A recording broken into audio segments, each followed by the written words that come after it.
বাংলার মানুষের আশীর্বাদ নিয়ে আমরা রাস্তায় নেমেছিলাম।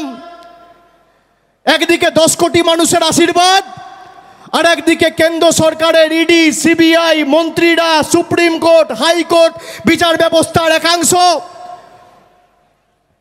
সংবাদ মাধ্যমের একাংশ, ইনকাম ট্যাক্স, নির্বাচন কমিশন, প্যারামিলিটারি ফোর্স।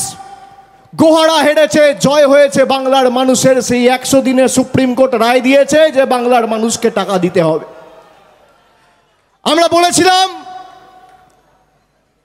জুন মাসে যখন এসআইআর এর নোটিফিকেশন করেছিল, যে জুন মাসে তৃণমূল কংগ্রেস তার অবস্থান স্পষ্ট করে বলেছিল যে একটা যোগ্য ভোটারের তালিকা থেকে যদি নাম বাদ যায়, বাংলার ক্ষমতাটা কি দিল্লির জমিদারদের দিল্লির বুকে এবং দিল্লির মাটিতে তৃণমূল কংগ্রেস দেখাবে। এই যে 7 জন আত্মহত্যা করে মারা গেছে, প্রাণ দিয়েছে, সবার ভোটার তালিকায় নাম ছিল।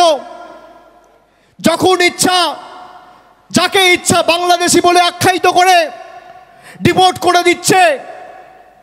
একটা অন্তঃসত্ত্বা মহিলা, তার 6 জন পরিবারের সদস্য সহ তাকে, যেখানে হাইকোর্ট রায় দিয়েছে তার মায়ের ভোটার তালিকায় নাম রয়েছে, তার বাবার ভোটার তালিকায় নাম রয়েছে, 2002-এর খসড়া তালিকায় নাম রয়েছে, তাকে বাংলাদেশি বলে ডিপোর্ট করে বাংলাদেশে পাঠিয়ে দেওয়া হয়েছে।